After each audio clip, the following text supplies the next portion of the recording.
X-Men. You were the X-Men.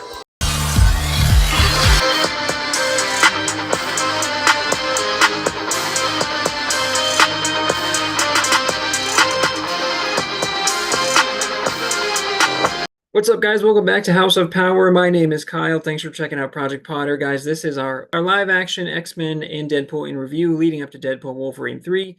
We got our Wolverine hat, guys, here. We got our X-Men shirt, and we are here for movie number 9, Logan, which is a 2017 film, I think. That might be incorrect. I don't know, but it doesn't really matter, guys. If you haven't seen the series before, thanks for stopping by. What I'm going to do is give my thoughts on the movie, my favorite character, a score to 10, and rank it against the previous 8 movies. So, guys, here we go. My first question in this movie, why was Logan not regenerating like we normally see him? And we get a much older Logan here, and there's a very strong Last of Us vibe. This is because he has adamantium in his body, which we've known, but I guess that apparently slowly kills him over time. And so even though it's helping him regenerate, I think he had the regenerative powers already because of being a mutant, but the adamantium that gave him the claws slowly has been poisoning his body, and so now that he's older, he's actually starting to age, and he can't heal nearly as much, and he's having trouble healing from wounds, and so that's why. But the movie, I feel like, didn't really explain that. There was a kind of a quick line on it, but I had to Google that after, like, why isn't Logan just regenerating, and why is he older now? But I guess the adamantium is just a slow poison over time, so that's really cool. Let me say, guys, this movie might be a little overrated. This is a very, very well-made film. Don't get my words twisted, guys. This is a very well put together movie. Some really strong acting performances. It's shot beautifully, but it's not the greatest thing since sliced bread. Maybe people are going to come at me for that, but this is my second time watching this movie. This is the only X-Men movie I've seen before. I remember really liking it. I really enjoyed my time with it this time. But not a lot happens in this movie. We do get a couple of big reveals. We get X-24, who is apparently like young, basically a Wolverine built in the Alkali Labs on Just Rage. It's like prime Wolverine, basically. And I'm like, that's really cool. And, you know, they give him a short haircut and everything. But we think it's just like a Frankenstein monster, like Just Rage, doesn't have any emotions, like a killing machine, basically. And we also obviously get the introduction of Daphne Keene's wonderful X-23, which Deadpool and Wolverine already has spoiled that she's in Deadpool and Wolverine, and I don't understand why they did that. And maybe that is one of their fake spoilers or something. I mean, I can't imagine. I know that she's not in the movie, presumably. Although I guess I don't know anything because I haven't seen the movie yet. But why would they reveal that? You know, and hopefully she takes over as the new Wolverine and stuff like that. But anyway, guys, we're jumping ahead.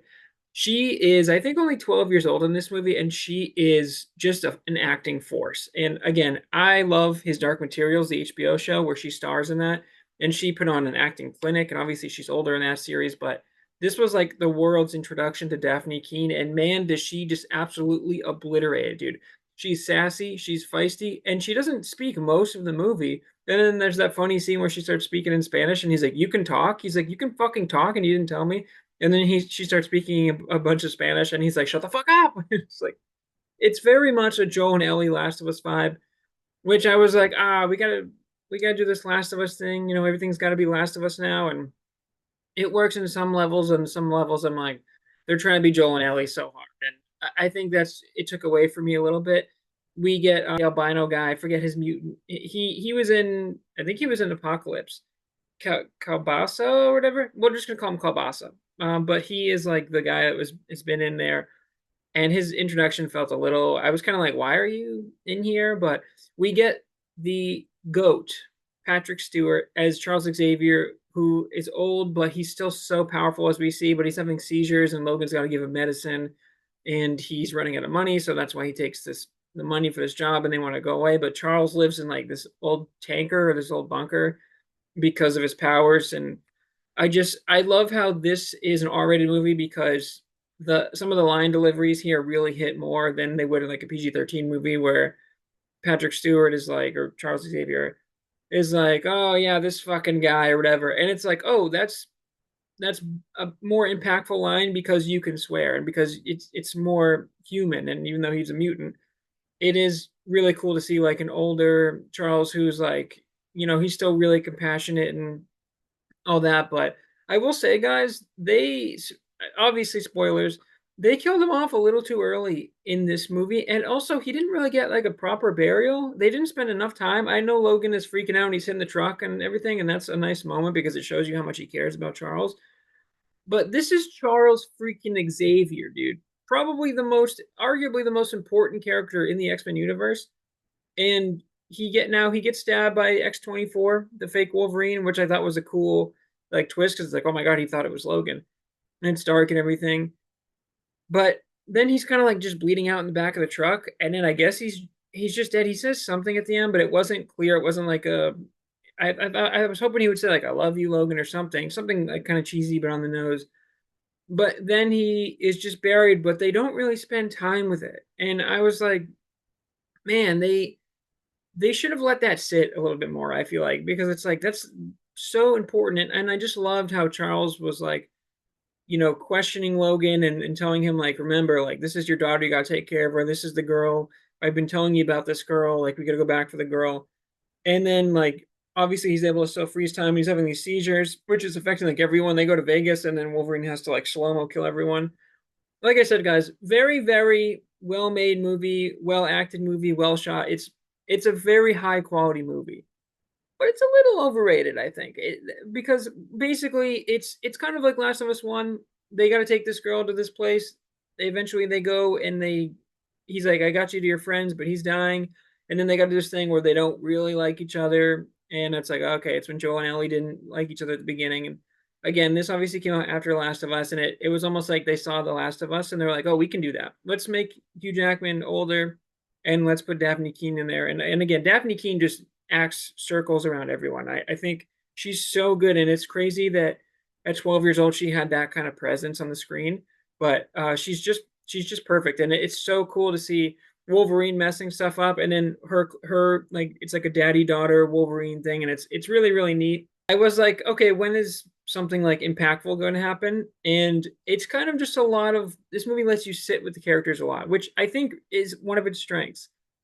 But I think maybe it's a little maybe people putting this movie a little too high. So I'll get into it more, guys. But that's kind of my initial thoughts on this movie. Favorite character, guys? It's Daphne Keane. I mean, man, she is just so impressive. And again, having seen her now in His Dark Materials, guys, go watch that. It's really good. I didn't read the books or anything for those, but the HBO show is really well done. Our boy James McAvoy, young Charles Xavier, is also in that series, but it's really, really good. It's kind of fantastical, mystical, really good stuff. But Daphne Keane is amazing in that, and I think she's going to be amazing in any other project that she does. But man, to have that kind of acting ability, you can just tell she is like a natural born actor, where she just kills it. She's got a super expressive face, right? So she's so sassy and funny, and she's just like a little badass where she jumps out and she's got her claws and she's killing people, and she's vicious and she's screaming, and I just thought she was so awesome, and she's like the perfect addition to this movie, and I think it's why this movie works so well is large part because of Daphne Keane just fitting that role perfectly. And again, it's like Ellie, but she doesn't talk for most of the movie, and it doesn't feel like she's like this weird kid or like an escort mission. Like it feels like she's taking care of herself. The guys go in to try and get her, dude, and she's eating the cereal where Logan and Charles are staying.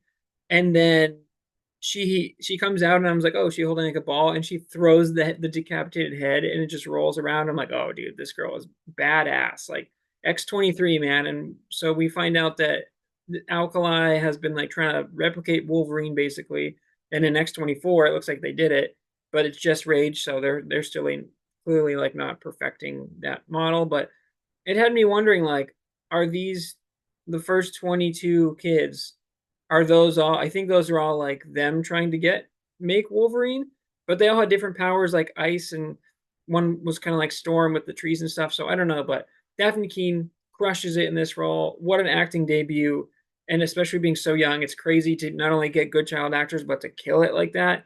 Man, she was awesome, and she's my favorite character for this one. All right, guys, that brings us to the score. This is a 9-1. I think this is, like I said, a really, really well-made movie. It's beautifully shot. The acting and the character moments, I think, are really nice. Something about seeing old Logan and old Charles Xavier and like their last moments, I think, was great. I was just a little disappointed that they didn't bring Charles farther. I feel like he should have deserved some sort of sacrificial death where like they're gonna die or whatever, and then he This guy used the last of his powers to like, take them all out or whatever. But he kind of just he gets stabbed in bed by the fake Wolverine, and then he just kind of bleeds out in the back of the truck. And then they do a quick burial, and I'm like, dude, Charles Xavier deserved better, especially Patrick Stewart's Charles Xavier. Like, he's such a legendary actor in that performance, and for him to just kind of get like kind of a quiet send off, and I thought he brought so much to the table where he was kind of like the angel on Wolverine's or on Logan's shoulder, where whenever Logan was like, ah, whatever, they're all the same, and he's like kind of going on this warpath.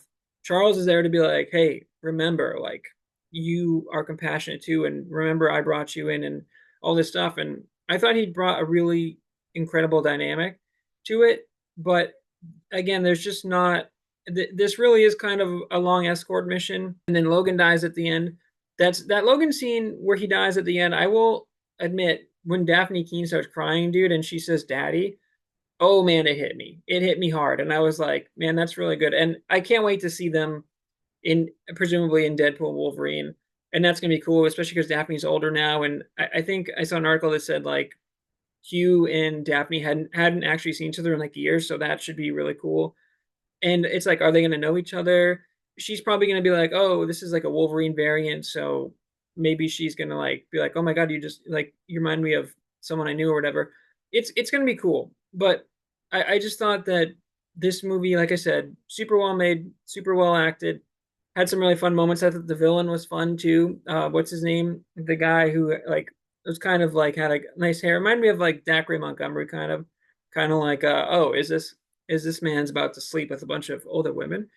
But he was cool. He was pretty menacing, and I thought it worked really well. I just think that it's maybe not as good as everyone says it is, and I think I'm good on a watch now, and I'm like I don't know if I need to rewatch that, but still a very very well put together movie, and I still had a great time with it. All right, guys, that brings us to our rankings. So number one, guys, we have X-Men: Days of Future Past at 9.5. Number two, we have X-Men: The Last Stand at 9.4. This is going to slot in at number three at a 9.1. Number four, then, guys, is going to be the original X-Men at 8.1. Number five is The Wolverine, 7.1. Number six is going to be X2, X-Men United, 6.6. Number seven, X-Men First Class at a 6.2. Number eight, X-Men Apocalypse at a 5.4. And number nine, guys, X-Men Origins, Wolverine at a 5.2. And that is how our rankings shape out through 9 movies. Hey guys, another episode of House of Power. One of the more popular movies, I think, Logan. Again, I don't want to make it seem like I dislike this movie at all. I really enjoyed this movie. I just feel like in my head I had it so high, like a perfect 10 out of 10. And rewatching it, I was like, this is really good, but there are some questions or some choices that I'm not sure about, and I don't think it's as good as a lot of people in pop culture make it seem, or just I feel like the zeitgeist is like, oh, Logan's perfect, Logan's perfect. And it's like, it's very good, but it's not quite, I think, the creme de la creme that I wanted it to be. So another episode, House of Power. Appreciate you guys. 2 more X-Men movies to go, guys. So we have Dark Phoenix and the New Mutants, and then Deadpool 1 and 2 leading up to the big bad Deadpool Wolverine. I cannot wait, dude. At the time of this recording, we are just 2 days out from release. So I'm binging these movies. I'm ripping through these. These will go up daily. So the Deadpool Wolverine review won't go up till after it comes out. That'll give you guys time to watch it as well. So either way, appreciate you guys. Until next time, rest in power, Logan.